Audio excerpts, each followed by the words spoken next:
Took like a second. I just bought a phone. I forgot to mention at the start. I bought a new phone today. Well, it's not tomorrow. As you can see, not now, the next day. My mistake, the next day. So yeah, yesterday I went to the shop, bought me a new phone. So, after this watch video, 30 years later, like I said, this is the final episode of season 2. Okay, 3, 2, 1, action. But I can't control it, so stay away from me. This is ugly, I'm really crazy, I just can't hold it. It's scratching on the walls, in the closet and the halls. It comes awake and I can't control it. Got it under the bed, in my body, in my head. Why won't somebody come and save me from this minute?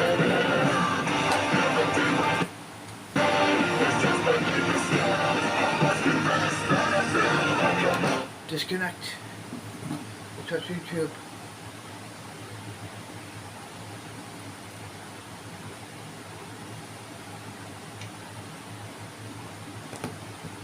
Go on. Well.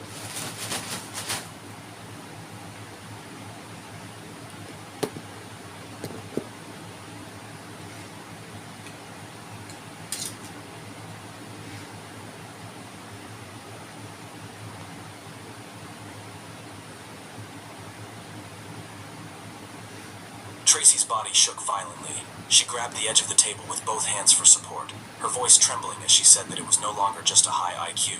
It had evolved and now had strategic potential. Tracy's condition worsened. She was sweating profusely. She had difficulty speaking, realizing that if they had to deal with a national-level demonic beast that understood and could use human science and technology, then they would be in grave danger.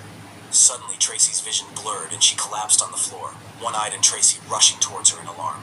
The story takes place in a mysterious place where a mysterious man, a continental-level warrior, was admiring the flowers. A city garrison-level warrior who had escaped from the rooster appeared there and knelt respectfully. The mysterious man noticed the warrior's uneven breathing and asked if the mission had failed. The warrior apologized and said that he could not return Sam's corpse because it was kidnapped by a national... Took that a second. As you can see, a brand new phone. And today I'm getting another phone as well. So, yeah. Level demon. The mysterious man asked if this was the Dawnbringer from the forum. The warrior confirmed that it was him and noted his water and lightning type abilities. The national level warrior asked why the national level beast served the people so faithfully. The warrior explained that just as humans can betray their fellows, so can demonic beasts betray them. He added that the beast had a talent for physical development. It could absorb the energy of its demonic brethren to improve itself. It was originally a 3rd level beast, but quickly reached the level of a city garrison. The national level warrior deduced that the rooster must be the enemy of his demonic brethren. Perhaps the rooster was also not with it. National level war that he couldn't beat him. However, the man said that dealing with him did not necessarily mean killing him. If he was no longer a threat to Yanhai City, that would be enough. He added that the rooster was not truly loyal to Yanhai City, which meant that if stronger human experts want to make an alliance,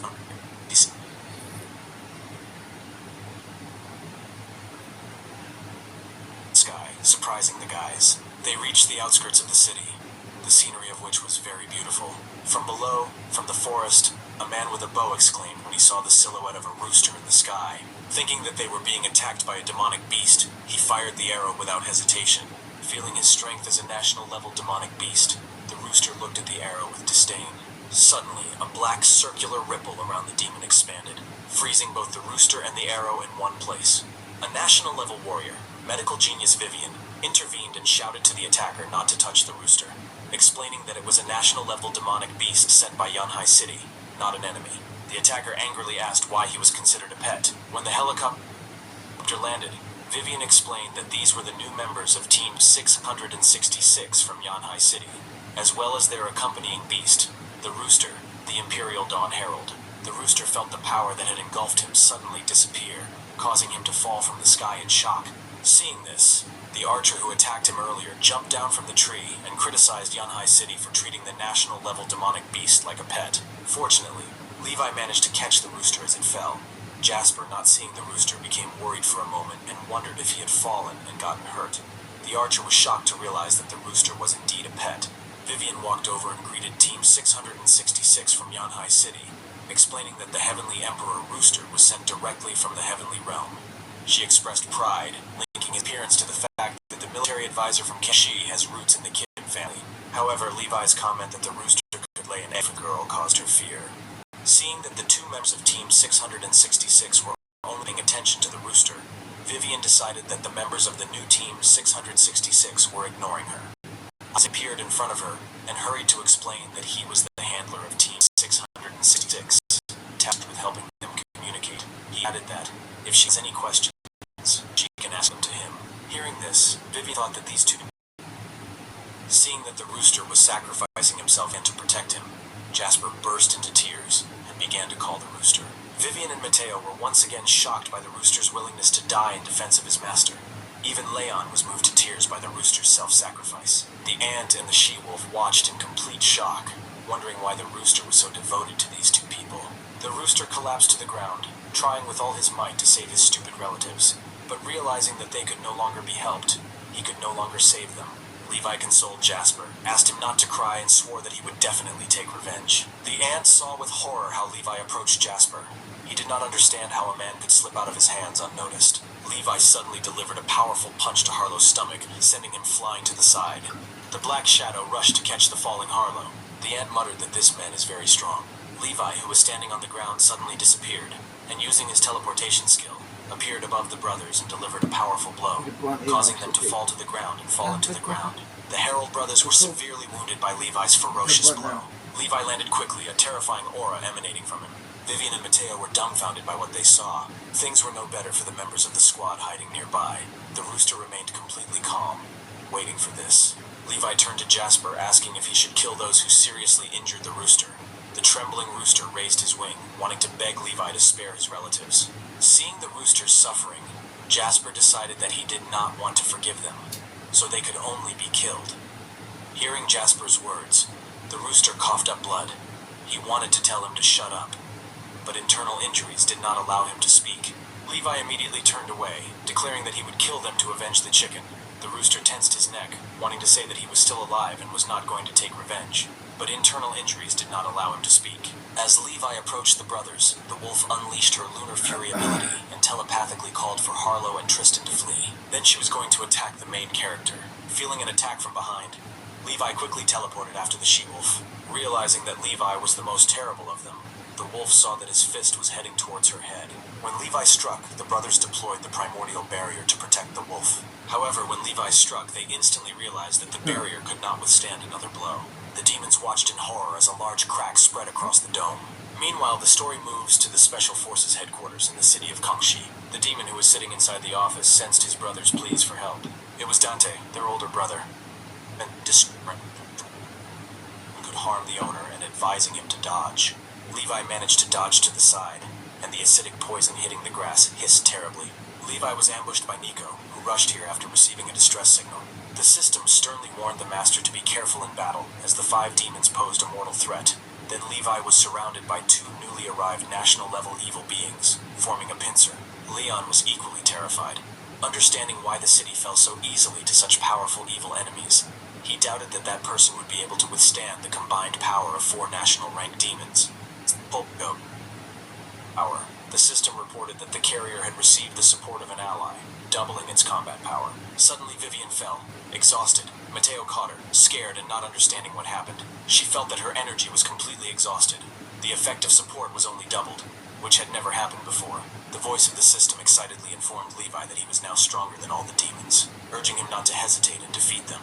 Seeing Dante swing his sword to attack, Levi quickly dodged to the side. With incredible speed, he ended up next to Dante. Belatedly realizing Levi's increased speed, Dante had no time to react before Levi's punch sent him flying backwards, crashing through trees. Dante stood up, horrified by Levi's sudden increase in power. He He realized that it had been a long time since he had encountered such a strong person. Seeing Levi defeat a national rank opponent, Vivian exclaimed with delight that his doubled strength was clearly stronger than anyone she had supported before.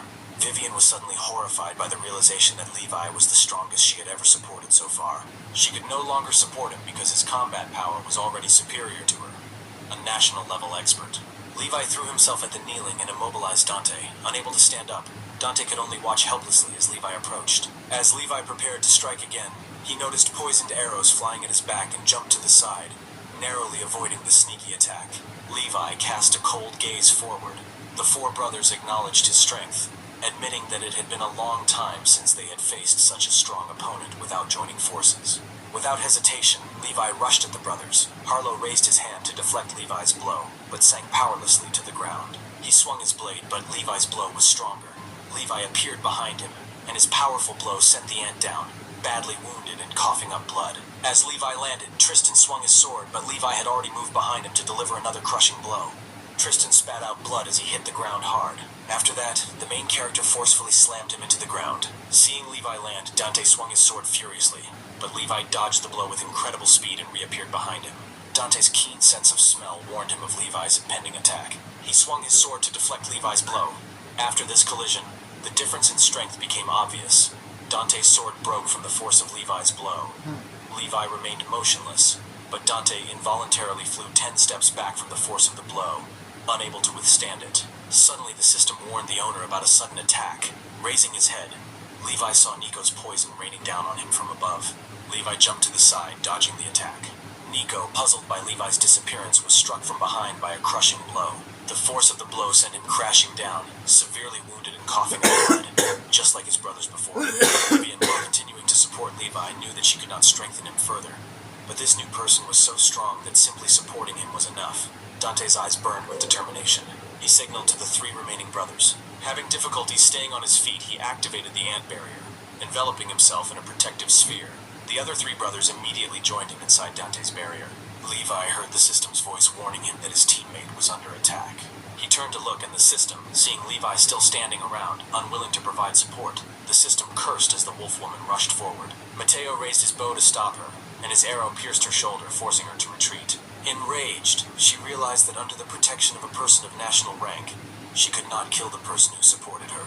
After seeing Matteo save Vivian, the system noted that she was lucky to have a teammate, unlike other systems that relied only on the master without putting in any effort themselves. Suddenly, Levi received a system alert that the evil beasts inside the barrier were abnormally increasing their overall energy. Realizing that the 4 brothers had united for something, the system sensed indestructible diamond would be shattered into pieces. Seeing a continent-level demon attacking with a sword, the system informed Levi that its speed was faster than his own, and that the sword contained a deadly poison. The system did not want to die along with its owner. Seeing the blade approaching his head, Levi dodged to the side. After this, he immediately decided to use his newly acquired skill. Levi's eyes flashed dangerously as he successfully summoned Earthfire. The system thought with excitement that if the 4th level Earthfire burned Titus, his soul would dissipate and the owner would win. Seeing Levi's hands imbued with black fire swing towards Titus, the demon sensed the ominous black fire and hurriedly released the Blue Devourer skill to block the attack. The system muttered in fear that earthly fire would not be able to get close and burn the soul if it was blocked. Soon the earth fire on Levi's hand was successfully absorbed by Titus's skill. The shield installed by the demon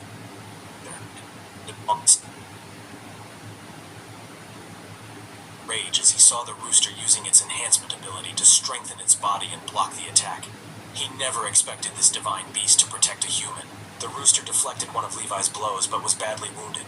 He intervened because if Levi used the black fire, his soul would be destroyed. The rooster, having inherited the king's ability to reincarnate, decided that he could try to stop others from getting close to this evil man. Seeing the rooster protecting Levi, the system happily realized that this was its chance for renewal. The system's voice sounded in Levi's head, commanding him to close his eyes and enter a state of silence to speed up the update process. The wounded rooster collapsed helplessly to the vine. He then lunged at Levi again, intending to interrupt his process of self-improvement. Suddenly, the rooster quickly reincarnated behind the national level beast using his illusory blessing skill. Titus saw the unharmed rooster behind him and roared, almost forgetting about its ability to quickly reincarnate. However, these shackles were not strong enough to restrain a continent-ranked demon. Seeing Titus quickly break free, The rooster lamented that his illusory blessing could not keep him and could. He unlocked one of the Divine Beast control skills. Levi immediately released flames using his enhanced fireball skill towards Titus. When the demon saw the approaching flames, his heart trembled, sensing the life-threatening crimson fire. He hurriedly used Firmament Devouring to block the crimson fire from touching his body. After successfully repelling the crimson fire, Titus's heart calmed down. But at this moment, Levi's figure suddenly appeared behind him. Under the guidance of the system, Levi combined Chi and Earth Fire to create a new deadly move, Explosive Soul-Crushing Fist. Levi quickly rushed at Titus. His face turned pale. His senses warned him that if he was hit, he would certainly die. Titus decisively used his ultimate escape technique, Dark Substitution. He never expected that he would have to use this technique. The rooster, who did not know that he had been teleported to another place, suddenly felt his body relax. Still dazed, he looked up to see Levi swinging his fist at his head. The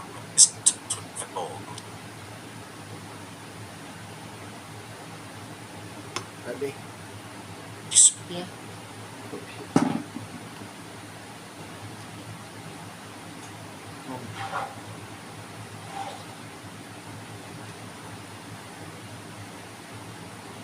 Yeet.